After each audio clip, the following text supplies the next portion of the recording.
I've told them, don't think about marriage until you turn 30. And when you turn 30, doesn't mean that you need to get married. I've had that conversation specifically with them. Don't bring nobody to me. Well, hold on, because your older kids are girls. My son is older too. Yeah, I know your son's older, but are you saying the same conversation to both your son and your daughter? I said my sons and my daughter, same. So both of them 30. So both of them wait to the age of 30. I wouldn't tell my daughters that. No. Let's grow. What's going on? We are back in the studio together. Oh my God, what's that, man? It's really good, Los. Man, you know what What's happened? Nice to dap you up. I was gonna say something else, but I would have to say pause. You know what I'm saying? I'm gonna do that, man. We're here in full effect. Black Dad Unfiltered. We're in our season 2. Definitely in the studio together, man. We got some great topics. I'm your guy, Carlos V. Spencer. I'm here with your boy, Coach Rod, man. We're here to have authentic conversation, changing the narrative on Black fatherhoods, and hopefully expanding the perception of all men, globally, nationally, internationally, you name it. Well, globally, internationally, it's the same thing. Yeah, it is what it is, man. Let's go. But you know what? You global, you international, you all those things. Yes, yeah. So you know what? We just finished doing the show on Trinidad and Tobago. So we are So this is International Black Dad Unfiltered coming at you. I like how that sounds. We international. Right, let's rock. We were for Freedom 106.5 FM in Trinidad and Tobago, man. We had a great time with Davey on that show. Yes, sir. Today, man, we're going to jump into what's a good age to get married, or what age should you get married? Sure. I'm a Black father. I have children. I have children a little bit older than yours, but I know we both talk to our children about that. I'm very adamant on what age you should get married. So I got some great feedback, but man, we dive right into it. As Black fathers, sure, I can say for one, nobody came to me and told me anything in that space. I never had a person, definitely not a Black man, tell me what age I should get married. Yeah. Yeah. Me either. Yeah. But now that I've been married for 20 years and I'm no longer married, I'm going to every Black man and be like, hey, if anybody ever told you, this ain't the age to do this, man. Listen, this ain't the age listen. I've seen some young fellas. Yeah. That been thinking about it. I got a nephew. I won't name his name on here. Yeah. But I got a nephew. Me and my brother talk about it, and he's like, Los, is my brother talking to me. He said, my son is at him. He just got into college, second year. I'm giving too much information, but we know who he is already. I know. I'm sorry. Marcus, we talking about you, baby. If I hit you, I ain't trying to miss you. Yeah. But my brother is like, yo, man.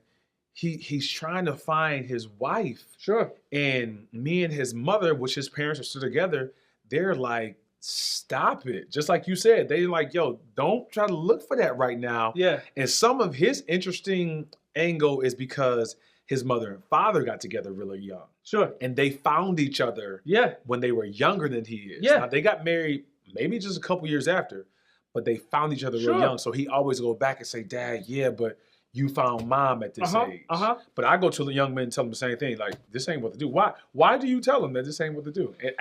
And what age is that? Is there a certain age you tell them this ain't the age you do it? So without thinking of an age, I think about phase of life, right? And phase of life usually goes with age. So I start saying, well, one, you don't have to be 100% in your career, but is there a foundation for you? Right? Is there a discipline to you? Yeah. Do you have a sense of direction? Do you have a game plan for yourself, so to speak, to take on the responsibility of someone else's life? Say that again. So, you know what I mean? Because when you get married, you think you are like, hey, we're going to be together. No, when you get married, you've just given yourself a responsibility for someone else's life beyond just the protector and provider, right? You're the vision setter, the culture center, the disciplinarian for the children, you know? So at that point, if your mind is not in a place where you have some level of emotional intelligence, where you can't reflect, and I'm talking about me, then the decisions you're making aren't really sound decisions. So I usually say over 30. So, okay, I was about to ask you specific. Are you saying an age? Or are you saying an awareness, a stage where you're able to be financially responsible enough? Or are you saying a certain age? I would say in our community, if you're in the United States, I'm saying don't start thinking about it till 30, 31, right? Because what is it? The mind, the man's mind doesn't develop till he's like 30. Not until age 23. 23, even 20. Some say 25, but you really don't have life exposure and experience to give you a filter until you're probably in your 30s. Listen. So here's the conundrum, and this is a bigger conversation. If I was to get married at 20, please let me be a virgin. Please let you be a virgin, and therefore our filter is the same, so to speak, sexually. Right. And typically, I'm gonna sound ignorant, but I don't mean to sound ignorant. typically if you are a virgin at a certain age, just certain things that made you decide to make this decision. So there's some value inputs that we almost share. Yeah. But I say wait till 30, just because it's too much to process what's happening in someone else's life when you still don't have the skill set to process what's in your own life. So, but I understand why people want it. It's the void. It's what television makes you think is hunky-dory. It's the story that's being told. Our grandparents could have got married at 16. It ain't the same. It ain't the same. Ain't the same. And I, excuse me, I almost want to touch on that, the virgin piece, man, but I'm not going to go off on that tangent. Maybe I'll circle back to it. But it's interesting because you and I have never talked in depth as far as a number, as far as an age. Sure. And I say it's interesting to me because I've told my children, my older children, so I got a son who's 12 and 10, so I haven't had that much of a conversation with them about marriage. But my older three, I've told them, don't think about marriage until you turn 30. And when you turn 30, doesn't mean that you need to get married. I've had that conversation specifically with them. Don't bring nobody to me. Well, hold on, because your older kids are girls. My son is older too. Yeah, I know your son's older, but are you saying the same conversation to both your son and your daughter? I said my sons and my daughter, same So both of them 30. So both of them wait to the age of 30. I wouldn't tell my daughters that. No. What's up? We are Black Dad Unfiltered. We are here to change the narrative through authentic conversation for Black men, and particularly Black fathers. We thank you for joining us here on this episode. Please like the channel, subscribe to the channel, send a comment to the channel. Let us know the information that you like. Let us know what's speaking towards you. We'll be sure to stay in touch with you as well. Thank you. Why is that? I would not tell my daughters that. I'm saying, why is that? Because again, remember, I don't want to get hung up on the age. I'm really thinking about a phase of life, and I'm thinking how women mature. Yeah. Right? So if you're at a point where you're mature enough, and that typically is not going to happen at 18, 19. Let's be candid. Yeah. So if you're 25, 26, 27, I'm thinking as a woman, you can start thinking about this because you're in a different place mentally than a man is at that age. You get what I'm saying? Now, if you're a man, I'm saying, okay, don't do it till you're over 30. When I was younger, I never understood why women dated older men or men dated younger women. Mature faster. But now that I'm older, I was like, oh, I get it now. Yeah. Not that, if you're 40, go after someone who's 20. Yeah. But I get a 5-year, 7-year gap. It almost puts you at a same place emotionally. So I tell my daughters something different. I tell my daughters don't marry a man who's younger than 30. Right. Because he's not prepared to be your shepherd, your educator, your therapist. He's not prepared for that. Now, I got something for that. That's good. Go ahead. I'm going to touch on this, and I'm going to jump right to that. Go ahead. I'm going to touch on the first part when you were talking about just the frontal lobe and the responsibility part. Sure. Because I remember now that I'm older, now a man didn't tell me this when I was younger, but I remember, and it might have been one of my brothers. Yeah. A man said to me, if you can't take care of yourself and the bills for you, how are you going to ask somebody else? Like that's simple math. They told me. They said, if you can't take care of the bills for you, how you going to take care of bills for somebody else who's going to come into your life? And then what just a feather, and I don't want to cut you off. Yeah. Get that whole thinking 50-50 out your mind. Because when you're young, you're thinking we're going to do this together. No. Chemistry, biology, it don't work that way. Right. Once you take on a wife, it's your responsibility. It is your responsibility as a man. It's period. on you. Y'all both can work. It is still your responsibility as a man. They're going to look at you. Now, you can do that, but I'm with you because at the end of the day, they're going to look at what are you doing. Now, for me, I'm going to give this secret sauce because you just said it. And I'm going to say this here. Sure. It's Black Dad Unfiltered. There's no filter. And my daughters might not even be watching. So they're not going to get the secret that I'm going to share right here for the other fathers. Go ahead. When I say wait till 30, I tell all of my children that I love what you said. And I don't disagree that women mature faster. Yeah. And that even biologically, a woman might want to think about 25, 27 as far as having children. Sure. Especially if they're thinking of having children. So I'm with you. A woman in her 30s, not that you can't have children, but it does get to be a little bit more difficult. And the body has changed. So for me, I do tell my children that, and here's the thought process for me with my daughters. I tell them to wait till you're 30. I tell them, don't even bring nobody to me if you're not even 30, right? But with my daughters, I know they're probably going to think about it before that. Sure. So here is the game for me. Yeah. If you bring somebody to me before you're 30, you're really serious about them. Because dad told me, don't bring nobody to me until I'm 30. Okay. So if my daughter knows that, and she's like, I know my dad said this, but I'm going to have this conversation with him. To me, that says that my daughter, 25, 27, is really like, Dad, I know you said 30, but I'm very serious about this man, and I'm 25 or I'm 27. And then as a father, I wouldn't mind having that conversation with my daughter and saying, okay, babe, I hear you. And I want to see how old he is, where he is with his responsibilities. Mm-hmm. But I don't disagree with you as a father as far as daughters being different than sons. Yeah, and that's why it's like the football thing, right? Mm-hmm. And, I treat you all fairly, but I can't coach you all the same. It's just you saying that too fast, man. Some people might not get that. I treat you all fairly, but I can't treat you all the same. I treat you all fairly, but I can't treat you all the same. But I can't treat you all the same. You're different. That's a good one. You're different. You said season 2 you was gonna come with it. You said you was coming with it in season 2. So you know what? I'm gonna spill the beans on you because you're perfect. I never told you this. You're the reason why I came up with the 30. Now, you can get mad after this, but don't show it on camera. All right, okay? I got you. I'm going to keep it cool. So, we've known each other since, 19? Yeah, age 19. We're both 19. Yeah. So, I remember at 19, respectable young man, God-fearing man, college football athlete, the lady's going crazy for you, and you can't even be like, yo, she's the one. And I was like, man, we 19? What you mean she's the one? She's the one. Why you said the lady was going crazy? Why you putting my stuff out there, man? No, I'm just saying. You're trying to get more followers. But then she's the one. But then the next one was the one. And then I start realizing. Why you making me sound like this? No. You're a lover. Well, I was 19 and my frontal lobe wasn't fully developed. You see what I'm saying? That's all I'm getting at. Listen, you proved a good point. We can't process what we really want. Mm-hmm. Again, I say this because I'm only thinking from a Western mindset, right? Mm-hmm. If I go to another country at 19, you may have got this game all figured out. Right. I do not know. But I know where I live here in this United States of America, I see the patterns, right? And I see us as young men who, when you're 19, 20, 21, you're Superman, right? Yeah. What you value is different, right? We're older, right? We're north, right, of 40. Yeah. And so what do we value now? We value peace. This are not terms we talked about when we were 20. Wasn't thinking about it. So when your woman brings peace, you see her value. When you're 22, she's a part of your equation. It's a whole different mindset the way you treat her as a wife. Yeah, I'm gonna have to. When I watch this, I'm gonna have to rewind this and watch it. But you still say, and then as a woman, again, I'm not telling you get married at 25. But if I'm talking to my daughter, so I'm bringing everyone having conversations with my daughters because I had these conversations with my daughters, right? Can you make a sound decision? Yeah.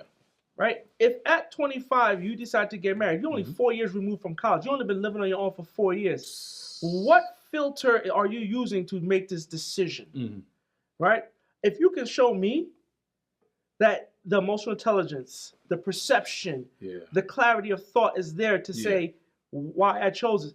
Common question, when I ask someone, what do you love about her? And if you say, she makes me laugh, she makes me smile, you ain't ready for this game. Come on, man. You're not ready for the game. Butterflies ain't it. Michael Jackson had a song. You know what I mean? You give me butterflies. Yeah. Okay, you doing this. I had to throw that in because you coming with it season 2, man. So I got to throw some stuff out there, man. You making me look bad. I got to catch up. Nah, man.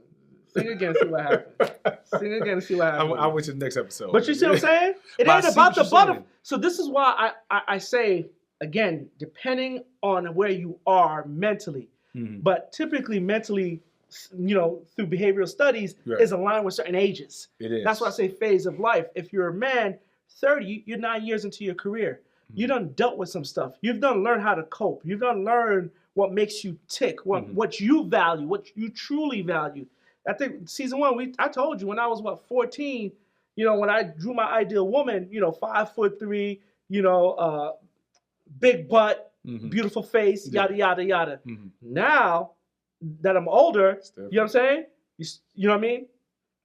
Beautiful face, beautiful soul, wants to grow. You know what I mean? Wants to be better. Everything I look at the woman is like, how does she want to develop herself? Because I'm gonna fall in love with who she is, not what she brings to me per se. And so at a young age, I get what you're saying. And I'll say, man, when I see it, this is my saying. When you see a black man with gray hair, shut your mouth and open your ears. You got some gray hairs, bro. I'm listening today. I'm listening. Yeah, I listen all the time, but I'm really listening to what you're saying. But you see what I'm saying? I see what you're saying because how do you even know at that age to choose a person that you're going to spend the rest of your life with? You don't know who you are at that age. You don't know who you are. Come on, man. And you're going to change, let alone this other person's going to change. Now, I'll say this. Say that again. Wait a minute. So you telling me at 25, 26, I'm still going to change and she's still going to change. She's still going to change. But I'm committing to the person that I see that today. you see right now. So what happens when she changes? Are you still going to be committed to that person? Listen, man, I'm about to give you one of those church leans. Listen. I'm just saying. Talk about it, bro. I'm about to show the back of my shirt because I want y'all to see it, but talk about also because I feel good about what you're saying. But you see what I'm saying? So what you're saying is, and I give this advice to people who ask me now, and don't let me forget to go into the age. Yeah. Because you and I got married young, so I like statistics. And statistics of what you see. I actually got married at 26. You got married younger than me. I got married 22 going into 23. See what I'm saying? So getting into that, I like stats, but I like to give personal experience as well. I got married young. I know some other people who got married young as well. But I tell people this when I give them advice. If they ask me about picking a mate, I said marry for where you're going. Don't marry for where you are. Marry for where you're going. Don't marry for where you are right now. So try to pick your mate. You don't know exactly what they're going to do, but at a young age, you really don't know if this is the person that's going to be with me where I'm headed to, because you and that person have not figured out who you are. And I'm not saying that young marriages don't work, but for me, again, I am advising my children and others, you should be looking for a person and saying, is this person that I want to marry based upon where I'm going in my life? I push back. Okay. What you're saying is not wrong. So when I say I push back, this is always healthy conversation. I love it. Yeah. But you got married at 22. You had no idea where you were going. I got married at 26. I had no idea. I thought I knew where I was going. No, watch this. You're not disagreeing with me. Because what I'm saying is the reason I give that advice is because I didn't do it. The reason I give that advice is because when I was 22 going into 23, I did not marry for where I was going. I married for where I was. So I don't think it's, like I said, it's not pushback. You spot on. So that's proving the point that I'm looking to make. So the conundrum is then it's, if you can't answer where you going, you ain't prepared to choose who you're going to be there with. How can you be? Oh, so you okay? No, I'm gonna do what you just did. I'm gonna turn to the side. Come on, man. Now you showing socks. I swear I'm gonna punch you in your face. I'm gonna show the back of the shirt for the end of the episode, but I just have fun with it, bro. I'm glad you brought that point up, because that goes to the point that I was looking to make and come back to. Is the reason is because of personal experience and beyond stats. Now, I would say, unfortunately, I got divorced after 20 plus years. I'm not saying it's because of that, but I'm saying, like my uncle would say, I'm not going to give you some medicine that I'm not taking myself. I'm giving you medicine because I've used this for myself. And I know when I was married, to your point, at that age, I married for where I was. Yeah. So if someone was to walk away from that, marriage is a bigger calling. Much bigger. It's not about a healthy, it's not about a happy relationship, so to speak. It's not about the fact that I like spending time with you. Yeah. Right? It's about who I'm going to become, right? Rather than how I feel. Oh, for sure. And then at that age, you're really going based upon how you feel. You know what? You helped me out, because I'm figuring out how to articulate it. Yeah. Right? Because again, in our community, people typically look to fill gaps in their emotional gaps, if I can say it that way. That's a heavy point. And therefore, whatever you say is contradicting to their immediate gratification, right? Because this person makes me feel this way, or commiserates in my misery, or they identify with my misery. And this is, again, why I say phase of life. When you get to a certain age and you know yourself a little bit better, then it's just like, okay, now I'm prepared. And now I know about this. If you're watching this, what are you bringing to this person's life? Right? That's now, big. When we say that, everyone says, I bring finances. No. When you see that person's journey, I got to talk to that. How do you fit into their journey? You know what I mean? This is why I sit there. And I'm only saying that because as I got older, as I start to experience more, my language of love, not my love language, my language of love changed. I told you, I started saying stuff like, wait a minute, you're not flawed. I love you as you are. I just want you to keep growing, and I want to be part of your growth. Right? But I can say that now because it's like, I've done established myself career-wise. I've done established myself professionally. I have the notoriety. Yes. So now I can sit here and realize what's most important in my life is the ability to actually love someone as opposed to someone loving me. That's huge. Now, I ain't gonna although you gotta love me. I'm not gonna let you just speed bump over these big words you're using. You're gonna commensurate my misery, like, you know what I'm saying, just because you're so well educated, got a couple master's degrees and MBAs, you know, like, we trying to keep up. You said it, I didn't say it. You know what I mean? It's always better when somebody else say it, but I'm recognizing, you know what I'm saying, the linguistic ability that you're performing on this stage, and I just can't sit here and act like this is not happening right here. Like this is really happening. I said, let me took me back to living color. So I'm gonna go get my Chat GPT to understand. So I can understand it. But you said something, man, oh man, you said something that I think drives a huge point, drives a huge heavy weight on the balance of what we're saying. You said, and I'm summing up some of it, that in marriage and in choosing a person, a big part of it is choosing a person based upon what you're willing to give to that person. See, a lot of people, especially younger, are looking to get married and choose a mate based upon what they're going to receive. What you going to give me? Yeah. How are you going to love me? Yeah. What are you bringing to the table? Yeah. How are you going to make me feel? At this age, when I do this again, I am now basing the majority of my decision. I see that face. You're going to get to it. You said what? Based upon what I want to give to somebody, not just what they're going to give to me. Now, don't get me wrong. I know, just like what you said, I'm going to receive certain things because I'm willing to give it. But I know with marriage, my mindset has to be more in the space of when I get married again, I'm doing this because of what I want to give to somebody.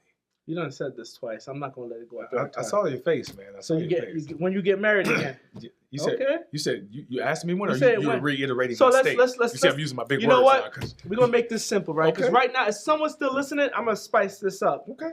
You got married at 22. What would you go back and do different? And keep it easy. Keep it light. Don't bring no Bible out. Don't quote no scripture. Keep it very straightforward. You are 22. Now it's 20-something years later. What would you go back and tell your 22-year-old self to say, hey? Pun intended with the basics of our discussion right here. You see, I'm using my big words again. Yeah, I'm trying to keep up. I would tell myself to wait. What would you say? What would you actually say? Don't get married until you're 30. Convince me. Convince Carlos. Because I was with Carlos. Okay. I was with Carlos when Carlos said she's the one. And I'm sitting here like, you sure? You my man. So convince yourself. I'm telling Carlos. Now, Carlos is hard-headed. So Carlos probably is going to do it anyway. But I'm telling Carlos, you don't know yourself yet. You aren't prepared to take care of another person yet. You aren't prepared for the responsibilities that come with marriage. And I'm going to quote Deion Cole. Go ahead. Deion Cole said this in his stand-up comedy. He said, a lot of y'all get married too early. He said, the problem is you go through these stages and you meet somebody real dope.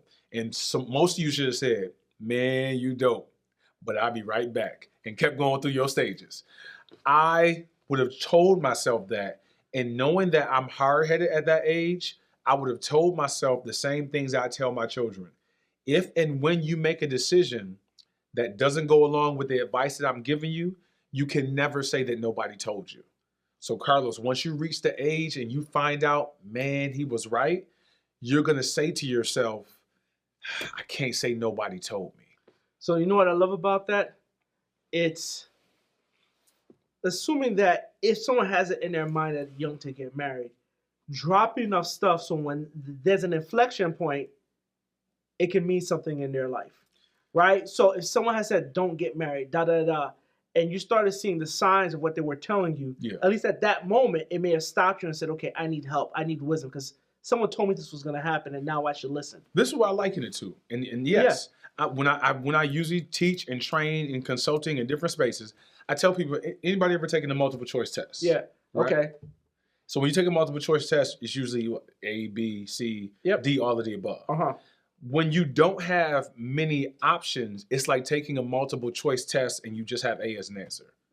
So if you got a multiple choice test and A is just the answer, what answer are you going to choose? A. You're going to choose A. That's all you got. So what you just said, what I'm giving to myself and giving to others is I'm giving you other choices and other options so that you cannot say there's no option to choose. You can't say it's just A. No, I've been given B, C, and D, and I'm going to look at them. But if I choose A, I can't say that the other options weren't there because somebody told me. Somebody gave me the advice. I said this probably in season 1, but I got to get a grandfather quote. My grandfather said, if I tell you what's up Fool's Hill, and you go up Fool's Hill and come back down and say, Dad, Granddaddy, you was right. I know I was right. There's no need for that. I gave you the advice before you went. So what I liken that to, with what you just said, is I like to give the options. And going back to what you said to convince Carlos, I don't know if I could convince him, but I will tell Carlos I gave you the other options. And one day you're going to see that them other options was actually the right ones. Okay. So now I'm going to ask myself the question. Yeah, come on. Right? And now, are you saying to your, because you got married what? 26. So are you saying you're talking to your 26-year-old Rod? I'm talking about 26-year-old Rod. 26-year-old Rod about to get married. Because remember, 25-year-old, 24-year-old, 23-year-old, 22-year-old Rod, I didn't want to get married. Right. That wasn't my language. That was your language. So I was there when you got married too. Yeah. I believe I was behind the camera that captured. No, actually no. No. That's when I asked her to be my girlfriend. I got married 26 after I reached my second master's degree, my second MBA. Nah. I didn't capture the proposal of the dating stage. Yeah, that's it. I was behind the camera. That's for dating. Just give me my shout out. Just give me my Actually, shout there's a fun story behind that. Yeah. Give you a shout out, whatever. I should blame you now if you think about it. You was in my wedding too, so should I blame you? No, I tried. You was a groom to make my wedding. Right. But I'll tell you this, man. Let me get to me, man. It's always about you. Let's go. But I will tell myself, ask her, what does she love about you? And she cannot say how she makes you feel as part of the answer. If she can answer that, then you'll know that she understands and sees you. Now, I'm going to go to your seat now. Convince Rod. Yeah. Is that convincing enough for the 26-year-old Rod? I believe so. Okay. I believe the 26-year-old. Why is it convincing? Because I'm older now. Okay. I'm older. I'm in my career, right? So why is he going to listen? Because he went ahead and made the decision. He made the decision. Why is he going to listen to you? Because his stubbornness is going to be like, I'm going to show you. My stubbornness. I'm going to show you. Right? Because so I'm challenging myself. Break that down. I'm challenging myself. Like, all right, you ask her this, but she can't use this part of the answer. Bet. I'm going to go ask her. Why you love me? So you're going to. I don't know. Okay. I choose you. What you mean? Like, why do you love me? You get what I'm saying? Yeah. So that's how I know it get to me. But I know that if I can't see you answer that question because I can think, it's like, wait a minute, why do you love me? Well, you make me take, what do you love about me? Not what I can do for you. What do you love about me? I'm the one constant. What I can do is going to change. Say that again. But who I am. Say that again. I'm going to show the back right there because I was going to shout on that. You know Say that again, please. Hopefully you ain't forget. Man, get out of there with your fitted religious shirt, man. I ain't doing this with you. You know what I'm saying? I put it on. Nah, I got you though, man. I can never do. But you see what I'm saying? Yes. Who I am, like the essence of who I am is going to be the same. I'm going to evolve. I'm not going to change. So what I can do will change. So when I can't do this, does that mean you no longer love me? Which is what plays itself out. Okay. But if you love me, which means you got to speak to who I am. Yeah. I feel like that's a question I push when my cousins come to me, like, answer the question. Yeah. Can I give the people some tools who's still here? Because I think we gotta almost wrap. I know you be getting on me. We got about 3-4 minutes. We want to wrap this up. Listen, man. Can I get us some tools? Can I give them some? You can give them tools. I don't have much tools to give, but go ahead. No, I'm going to give them tools based upon what you just said. Fair enough. Because what you said was key. All right. And what you said to me was, when you asked me the question, make it simple. Don't put all this Bible in. Tell me a simple way. Because I think when you said that to me, it made me give it in a way that somebody could pick it up and use it. So when you just said that, the tool I want to give to somebody is the why. So the question why, and to ask it 4 or 5 times. Because I found out, and studies actually show, when you ask the question multiple times, it makes people think deeper, and it makes them discover why. So what that looks like is, like you said, so I love you because of you. Oh, but why? Well, who am I? Because of the way. Who am I? Let's role play it, right? So hey, go ahead. Why do you love me? So why do you love me? Because you're you. Because I'm me. Okay, but why? Because you're nice. I'm nice. Okay. You love me because I'm me and because I'm nice, but why? Because since you're nice, I probably feel safe with you. You feel safe with me. I like that. I like that you feel safe with me. That's a good answer. But why do you feel safe with me? Now we got to something. See? Because, you see what I'm saying? By the way, in business, we call that the 5 whys. I love it. I love it. And I was watching a gentleman who studies behavior for people, and you just did this. When you start to look up and look to the left and look to the right, you're going through your database of information that you have, searching for a deeper answer. So now you're causing a person, I love it as you gave that term to it, to the 5 whys. You're causing a person to not just give a surface answer, but you're also causing the person to be able to dig to some depths to see why do they even do it? Do they even know why? And that's where you can catch yourself. That's where again, you can't typically have that conversation till you're older, right? Because when you're younger, you say, man, I just know. Man, bring this all but together. Like Coach I said, Rod, man, bring it together. Again, I love this. I know we're wrapping up. I'm glad we had this because, again, we both have older children. My son is 19. Yes, mine's 21. And I'm not going to expose his dating patterns, but they concern me. Gotcha. Right? But I will go back to when he was younger as we wrap this up. And he said, this girl liked you. I said, why did she like you? Mm-hmm. I said, she likes the way you look because you're good looking. Mm-hmm. But she doesn't know your history, your culture. She doesn't know your parents. She doesn't know your upbringing. She doesn't know how you live. Mm-hmm. She doesn't know when you get upset, why you get upset. If she doesn't know you shut down, how does she like you? Mm-hmm. No, she's infatuated with you. Right. Right? And I've always pushed this in his mind with me asking questions, to your point. Because when the time comes, if it works out, I'll be the first one clapping for you. That's it. But if it doesn't work out, you'll be the first one to pick yourself up because I done challenged you enough to ask yourself these questions at least 5 times, right? And man, you get the information to him, man. I just say this too. We close and we done. But yes, sir. I love that, like I said, the stats I grabbed and even referencing my nephew again. And one of his points was, but mom and dad, y'all found each other. But it was interesting and still is interesting to me that they found each other at that age, but they still telling him to wait. And their marriage worked. Oh, I didn't even catch that. They still together. Yeah. And they both are saying, son, we understand. And we still together. I love you, mama. I love you, dad. But you should wait. Right? Let's see how that story unfolds. We'll see how it unfolds. Come back for season 3. We'll see what happens. Man, Black Dad Unfiltered. Man, thank y'all so much for joining us here today on this conversation. Thank you for who all been liking, subscribing, who've been sharing. I always say this, man, if you're watching this, if somebody came to your mind, a father, an uncle, a brother, a sibling, like whoever it may be, a son, and you said, man, they should be listening to this information, pass it along to them, right? We can't reach everybody, but we can reach more people because you saw something that you know they need to hear. That didn't happen just by happenstance. It happened for a reason. You should send this episode to them as well. I'm Carlos V. Spencer, here with Black Dad Unfiltered. It's your boy, Coach Rod. Let's go, let's grow, let's get it. Y'all be blessed. Yes, sir. Let's go, let's go, let's grow, let's grow, let's get it, let's get it, let's get it, let's get it, let's go.